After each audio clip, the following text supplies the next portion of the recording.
The train slowed with a screech of metal as a man in a tailored suit looked up from his phone, panic flashing in his eyes. This wasn't right. Outside the window, a desolate rural station appeared where a metropolitan platform should have been.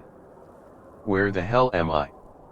Alexander Reed muttered, the Forbes Businessman of the Year suddenly powerless against the simple mistake of boarding the wrong train. 300 miles away, his executive team waited for the CEO whose signature would finalize the $2 billion merger. His empty chair would cost millions by the minute. In the tiny station ahead, Lily Harper swept the platform, her third job this week. At 26, she'd stopped dreaming of escape from Pine Ridge, population 2,116. Neither knew that this mistake, this wrong train on this ordinary Tuesday, would change everything. Alexander stepped onto the weathered platform, the leather of his $1,200 Oxfords creaking against the warped wooden boards. The station was barely more than a shed, a far cry from the gleaming glass terminals where private cars usually waited for him. "Excuse me," he called to the woman sweeping nearby. "When's the next train back to Chicago?" She looked up, wisps of chestnut hair escaping her ponytail. Her eyes, a startling shade of green, met his with neither intimidation nor awe, just simple curiosity. "Tomorrow morning, 5:45. She leaned on her broom. "Only one train daily each way." Alexander's jaw tightened as he pulled out his phone. "No service?" "Of course. Is there a car service? A taxi? Anything?" His voice carried the edge that made subordinates scramble. The woman, Lily, according to her faded name tag, just smiled. "Pine Ridge isn't big on taxis. Town's only got one stoplight." Alexander ran his hand through his meticulously styled hair. 24 hours. The merger would collapse. Investors would panic. His phone was useless. His assistant was probably having a breakdown. "There's a landline at May's Diner," Lily offered, watching his internal crisis with surprising perception. "And she's got the best apple pie you'll ever taste."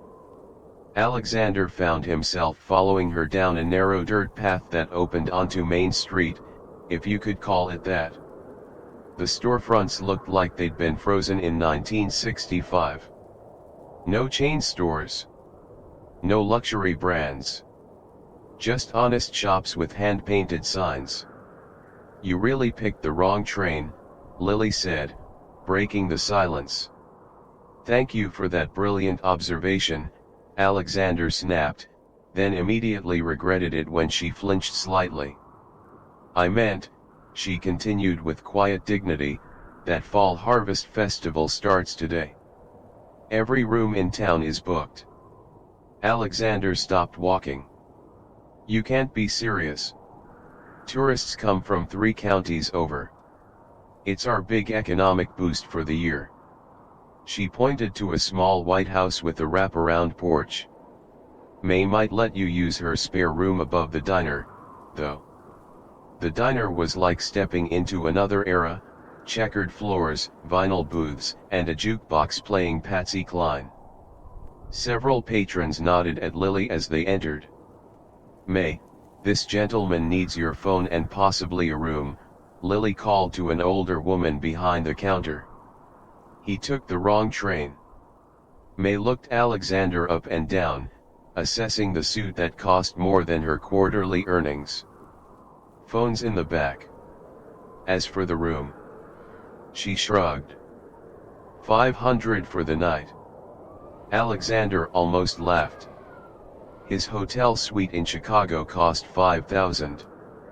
"Deal," he said, following May to the ancient rotary phone. His call to his assistant was brief and brutal. The merger would have to wait. There was literally no way out of Pine Ridge until morning. When he returned to the counter, A slice of pie waited beside a steaming cup of coffee. Lily was gone. "On the house," May said. "You look like you need it." Alexander sat alone, surrounded by the quiet murmur of local conversation. He realized, with sudden clarity, that not a single person here cared who he was. His name, which opened doors and struck fear throughout the business world, meant absolutely nothing in Pine Ridge. For the first time in 15 years, he was just a man eating pie in a diner. Nothing more, nothing less.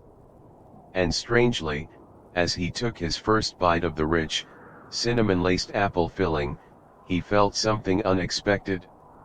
Relief. The room above May's diner was small but immaculately clean. A patchwork quilt covered the iron-framed bed, and faded curtains framed a window overlooking Main Street. Alexander stood at that window, watching as Pine Ridge transformed for its harvest festival. Locals strung lights between lamp posts. Children helped set up hay bales and pumpkin displays. The entire community moved in coordinated chaos, each person seeming to know their role without instruction. "It's something, isn't it?" Alexander turned to find May in the doorway, holding fresh towels. "I've never seen anything like it," he admitted. "Most folks haven't. Community's becoming a rare thing these days." She placed the towels on a chair. "Dinner's at 6 if you're joining us."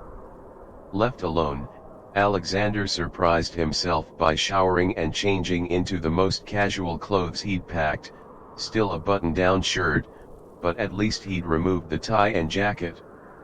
When he descended to the diner, he found it transformed. Tables had been pushed together, forming one long communal space filled with locals passing dishes family style. "Our visitor can sit here," May called, pointing to an empty chair. Across the table sat Lily, now dressed in a simple blue dress instead of her work clothes. Their eyes met briefly before she looked away, focusing on helping an elderly man beside her cut his roast beef. "Lily teaches at our elementary school," the woman beside Alexander explained, misreading his gaze. "Then works 2 other jobs. Girl never stops." Alexander accepted a heavy plate of home-cooked food, realizing he couldn't remember his last meal that hadn't been prepared by a private chef or 5-star restaurant. "Why 3 jobs?" he asked Lily directly when conversation created a pocket of privacy between them.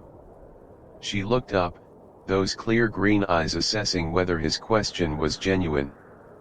"My dad's medical bills," she answered simply. "Insurance only covers so much." "I'm sorry," Alexander said, the words feeling foreign on his tongue. When was the last time he'd apologized to anyone? "It's life," Lily shrugged. "Everyone here has their struggles. We help each other through." As dinner progressed, Alexander found himself drawn into conversations with farmers, shopkeepers, teachers, people whose lives were utterly removed from boardrooms and billion-dollar decisions. They spoke of rainfall and crop yields, of the high school football team's chances, of Mrs. Emerson's new grandbaby. No one asked what he did. No one cared about his net worth or portfolio. They simply accepted his presence at their table. After dinner, Alexander followed the crowd outside, where Main Street had been closed to traffic. String lights twinkled overhead, and a small band set up on a makeshift stage. Children darted between adults, faces sticky with caramel apple. First time at a harvest dance. Lily appeared beside him, offering a cup of cider. "Is it that obvious?" Alexander accepted the drink, their fingers brushing momentarily. "You look like you're observing an alien species," she laughed, the sound genuine and warm. "In a way, I am." He gestured around them. I don't understand how everyone seems so happy, Lily suggested. Despite not being wealthy, Alexander had the grace to look embarrassed. I didn't mean. You did, Lily said without malice. But that's okay. Different worlds. As the band struck up a waltz, couples moved to the center of the street. Alexander watched Lily watching them, a mixture of joy and longing in her expression. Would you like to dance? He heard himself ask. She turned to him, surprise evident. You don't strike me as the dancing type. I'm full of surprises, he replied, setting down his cider and offering his hand. Under the canopy of stars and string lights, Alexander guided Lily through the steps of the waltz. Years of charity galas and corporate functions had made him technically proficient, but this felt different. There were no photographers, no business associates watching their every move. Just music and movement and the unexpected lightness in his chest. You didn't answer my question earlier, Lily said as they moved across the makeshift dance floor. What do you do when you're not accidentally visiting small towns? Alexander hesitated. In his experience, revealing his identity as CEO of Reed Enterprises changed everything. People either wanted something or feared him. I work in business, he said vaguely. That explains the suit and the permanent crease between your eyebrows, she smiled. Must be stressful. It can be. The music shifted to something slower, and Alexander instinctively adjusted his hold. What about you? Teaching and 2 other jobs can't leave much time for anything else. A shadow crossed Lily's face. Dad's MS is progressing. The treatments help, but... She trailed off, then squared her shoulders. Sorry. Not exactly dance conversation. No, please. Alexander surprised himself with his sincerity.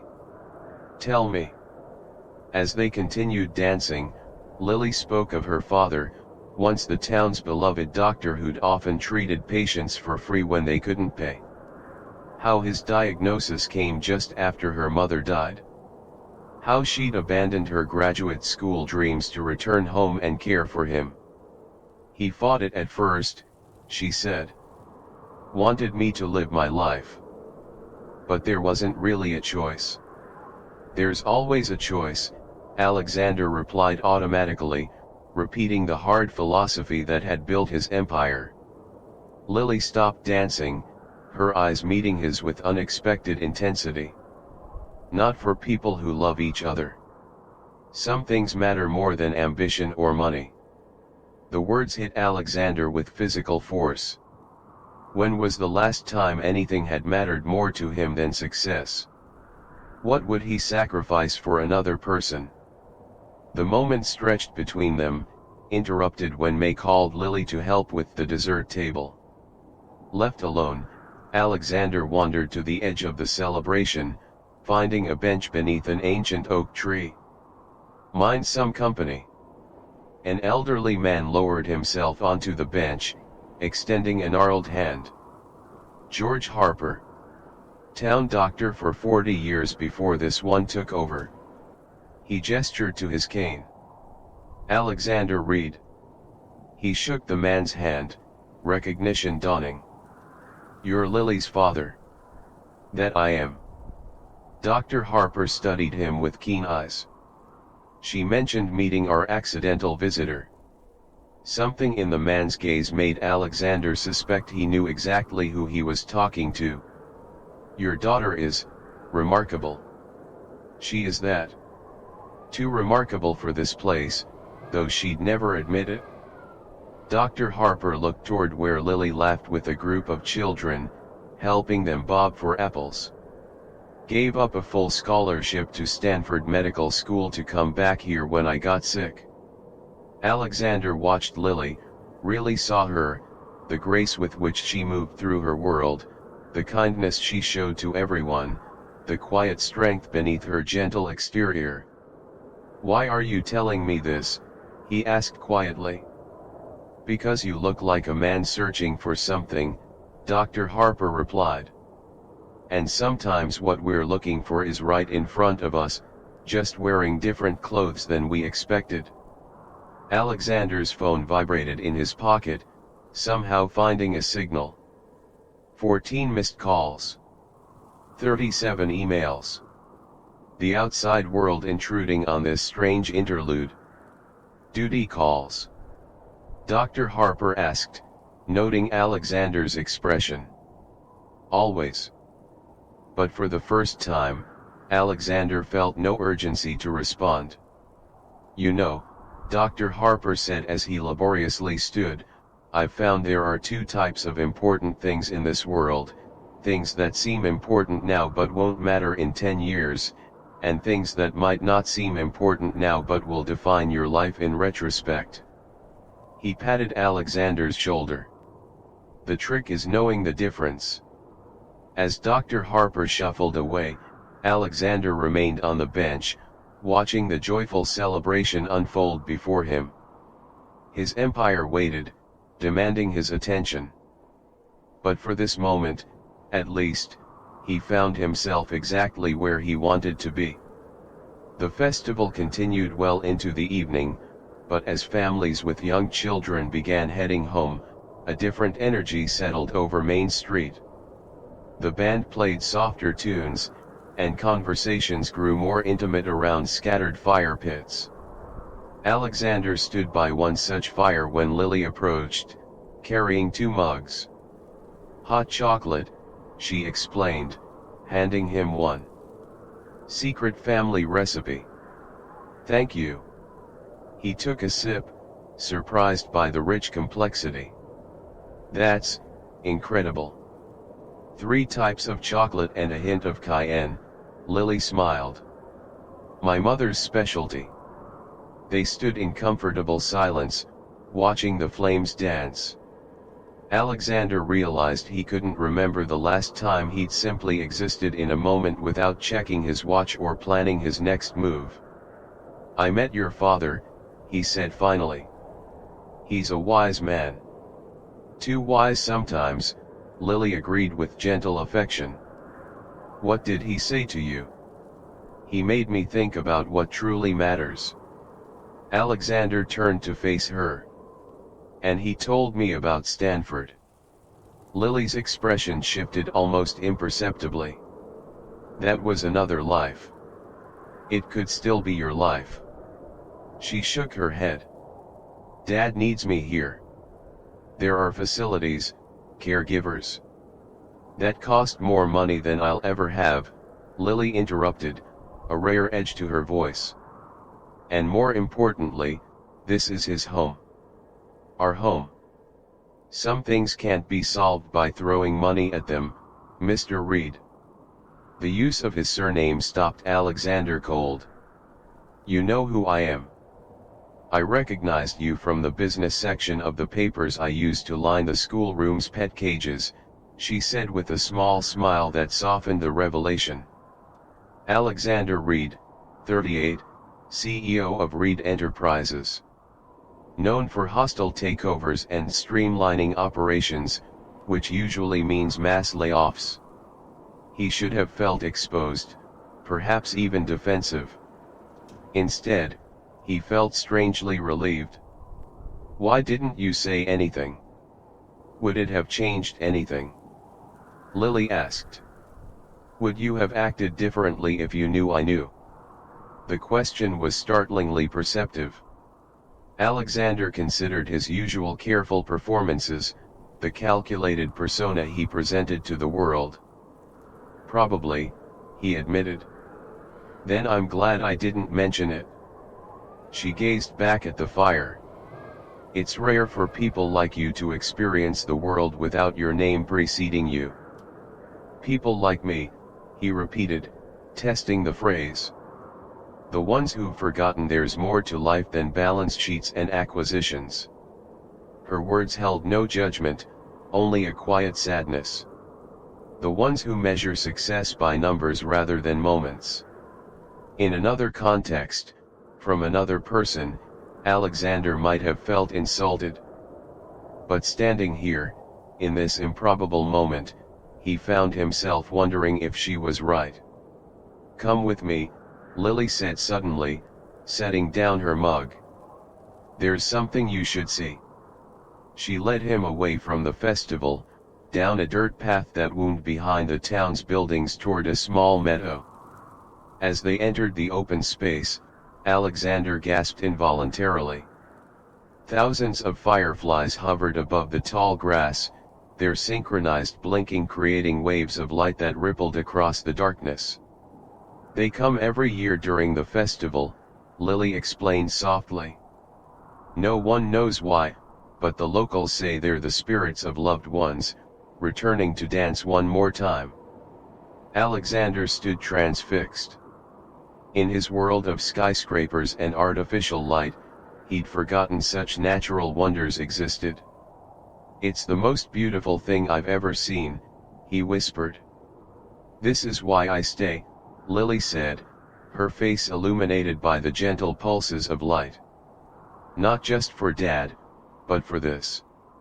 For knowing my neighbor's children by name. For being part of something real." Alexander turned to look at her, really look at her, and felt something shift inside him. Here was a woman who had sacrificed dreams as ambitious as his own, not for wealth or recognition, but for love and community. "You don't have to choose, you know," he said quietly. "Between caring for your father and pursuing your dreams." Lily's eyes met his, fireflies reflecting in their depths. "Some dreams change, Alexander. Sometimes what we want at 20 isn't what we need at 30. And what do you need now?" he asked, surprised by the intensity of his interest in her answer.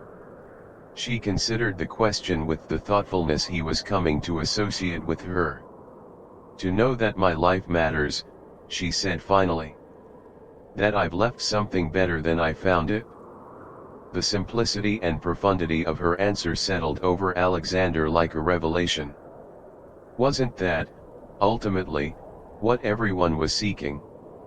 Yet somehow, with all his billions, he had never felt as rich as Lily seemed in this moment, surrounded by fireflies and secure in her purpose. Dawn broke over Pine Ridge in watercolor shades of pink and gold. Alexander stood on the small balcony outside his rented room, watching the town slowly awaken. Shopkeepers swept sidewalks. The baker's chimney puffed aromatic smoke. A newspaper delivery boy on a bicycle tossed rolled papers with remarkable accuracy onto porches. Alexander had slept better than he had in years, on a mattress that was nowhere near his custom-made Swedish one. His phone lay ignored on the nightstand, battery dead after he'd made one crucial call the night before. A knock at his door revealed May with a tray of coffee and fresh scones. "Train leaves in 2 hours," she informed him. "Though word around town is you might be staying another day." News traveled fast in small communities. "I am," Alexander confirmed. "I have some things to take care of here." May's knowing smile suggested she'd already guessed what, or who, those things might involve. After breakfast, Alexander walked the 3 blocks to Pine Ridge's only medical clinic. The modest building needed paint and repairs, but was meticulously clean inside. The receptionist directed him to Dr. Harper's office without question. The older man looked up from his desk, unsurprised by his visitor. "Mr. Reed. I wondered if you might stop by." Alexander sat across from him, noting the framed photographs covering one wall, decades of community milestones. Babies Dr. Harper had delivered were now parents themselves, bringing their children to him. "Your daughter loves this town," Alexander began. "And she loves you." "More than she should," Dr. Harper agreed. To her detriment. Alexander leaned forward. What if there was a way she could have both? Her dreams and caring for you. He outlined his proposal, funding for Dr. Harper's treatment at the nation's top MS research center, plus a grant program that would allow Lily to attend medical school while staying connected to Pine Ridge. The town's clinic would be renovated and expanded, creating a teaching facility where medical students could learn rural medicine while serving the community. In exchange for what? Dr. Harper asked, eyes sharp despite his illness. Nothing, Alexander replied, surprising himself with his sincerity. Or everything? I'm not sure yet. Dr. Harper studied him. You barely know my daughter. I know enough. Alexander held the older man's gaze. I know she deserves the chance to save lives beyond this town. I know you raised someone extraordinary. And what do you get from this arrangement? Alexander hadn't fully examined his own motivations. Was it guilt? Attraction? Or something deeper, a recognition of what was missing in his own meticulously constructed life? Perspective, he finally answered. Something I lost a long time ago. Dr. Harper nodded slowly. Lily won't accept charity. It's not charity, Alexander countered. It's investment in potential. The program will help dozens of rural communities, not just Pine Ridge. A smile ghosted across the doctor's face. You've thought this through. I'm good at solutions. But not at emotions, Dr. Harper observed. Those are messy. Alexander couldn't deny it. His romantic history was a series of convenient arrangements with women who wanted his money or status. What he felt for Lily after just one day defied such simple categories. I'm learning, he said simply. When Alexander left the clinic, he found Lily waiting outside, arms crossed. Dad called me, she said without preamble. What exactly are you trying to do here? They walked to a small park, where Alexander explained his proposal in more detail. With each word, Lily's expression grew more guarded. So you're buying a small town to what? Ease your conscience? Add philanthropist to your resume. Her voice trembled slightly. Or is this about me? Both, Alexander admitted. Neither. I don't fully understand it myself. I'm not a problem to be solved, Alexander. No, he agreed. You're the person who made me see that I've been solving the wrong problems all along. Lily sat on a park bench, autumn leaves swirling around her feet. One day in a small town doesn't change who you are. But it can change who I want to be. Alexander joined her on the bench. For years, I've measured value in dollars. Yesterday, I saw it measured in connections, in purpose, in knowing your place in a community. He turned to face her. I'm not offering to fix your life, Lily. I'm asking for a chance to be part of it, on whatever terms make sense. The medical program happens either way. Lily studied him with those clear green eyes that seemed to see beyond his carefully constructed facade. I need time, she said finally. This is a lot. I understand. Alexander stood. My train leaves in an hour. Lily remained seated, looking up at him. Will you come back? The question hung between them, laden with possibilities neither had anticipated 24 hours earlier. If you want me to, he answered. 3 months later, Pine Ridge's main street looked markedly different. The medical clinic sported a new wing, construction crews worked on several previously abandoned buildings, and a sign announced the future home of the Rural Healthcare Initiative. Alexander Reed's gleaming Tesla looked out of place parked beside the diner, but the man himself, dressed in jeans and a flannel shirt, seemed increasingly at home as he carried boxes from the car to Lily's classroom. "The board thinks I've lost my mind," he told her as they unpacked microscopes for her students. "Spending 1 week a month in a town with no five-star restaurants." Lily arranged slides on a table. "Have you lost my mind?" Alexander considered. "No. Found my purpose? Maybe." Their relationship had evolved carefully, deliberately. Weekly phone calls had become video chats. Alexander had returned to Pine Ridge 6 times, each visit longer than the last. Today marked the beginning of his longest stay yet, 10 days away from Reed Enterprises, which was thriving under a new management approach he'd implemented. "The New York Times wants to interview us," Alexander mentioned casually. "About the healthcare initiative." "Us?" Lily raised an eyebrow. "I'm just a science teacher who's been accepted to 3 medical schools, all offering to coordinate with your father's treatment schedule." Alexander moved behind her, hands resting lightly on her shoulders. "You're the heart of this entire project." The past months had transformed them both. Lily had finally accepted that pursuing her dreams didn't mean abandoning her responsibilities. Alexander had discovered that power and wealth were tools, not goals, means to effect change, not ends in themselves. That evening, they joined Dr. Harper for dinner at the home Alexander had purchased, a modest farmhouse just outside town with enough land for the organic garden Lily had always wanted. The conversation flowed easily, ranging from clinic updates to local gossip to the national healthcare policy Alexander was quietly influencing through strategic donations. "You know," Dr. Harper said as they finished dessert, "when you first blew into town, I gave you about 2 days before you'd run screaming back to your penthouse.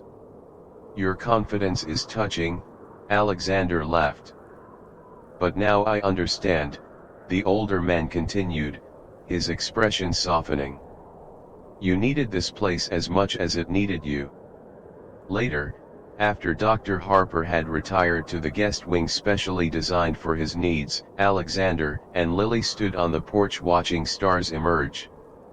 "Dad's right," Lily said, leaning against the railing. "You've changed. For the better, I hope." "Definitely better." She turned to face him. "The Alexander I met that first day would never have sat through a 3-hour town council meeting about drainage issues." He smiled. That was truly a test of character. The easy banter faded into comfortable silence. 3 months of careful friendship had built a foundation neither wanted to rush, yet both felt the undeniable current of something deeper. "I got a call from Chicago General today," Lily said suddenly. "They're offering me a spot in their rural medicine track. I could start next fall." Alexander's heart constricted. Chicago was a 5-hour drive from Pine Ridge. "That's wonderful," he said, meaning it despite the implications. "You deserve this opportunity." "It would mean changes," she continued. "For all of us. Your father's treatment is portable. The specialists have already agreed."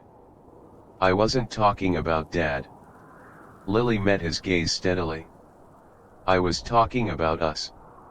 The word hung between them, us. A concept that had been forming gradually, cautiously. "I've built my life around being in control," Alexander said carefully. "Planning every detail, calculating every risk. Then I took the wrong train and met you, and suddenly the most important things in my life are the ones I never planned." He took her hand, the calluses from her gardening rough against his palm.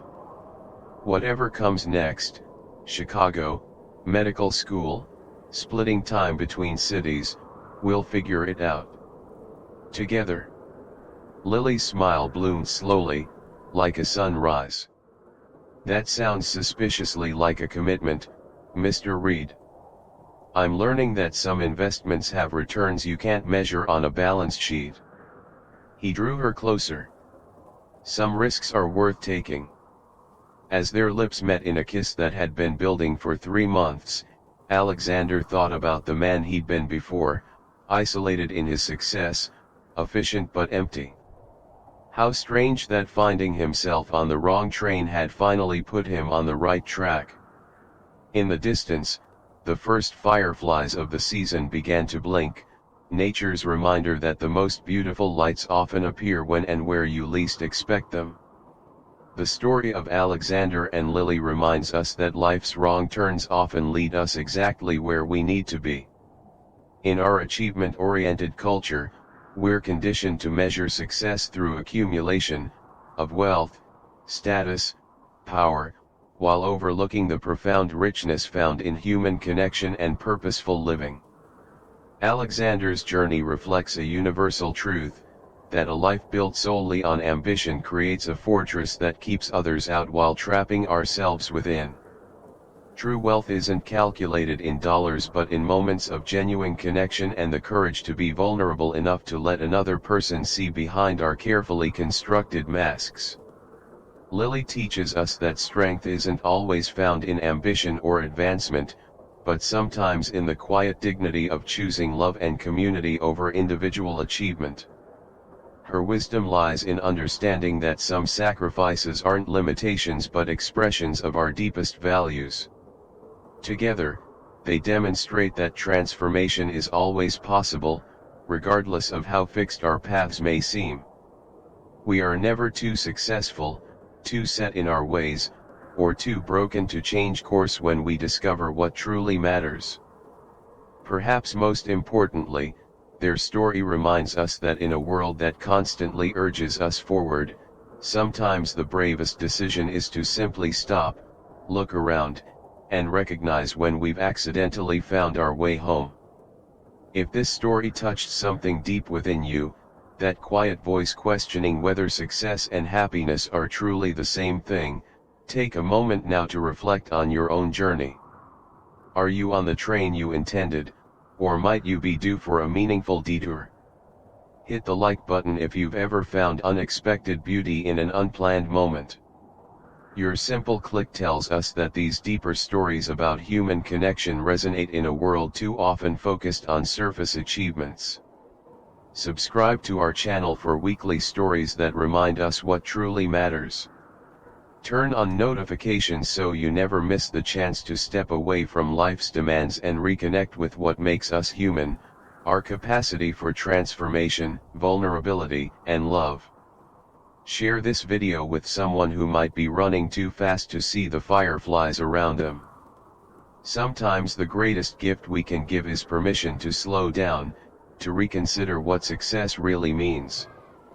Comment below about a time when your own wrong train led you somewhere unexpectedly right. Your story might be the exact words someone else needs to hear today. Until next time, remember that sometimes getting lost is the only way to truly find ourselves.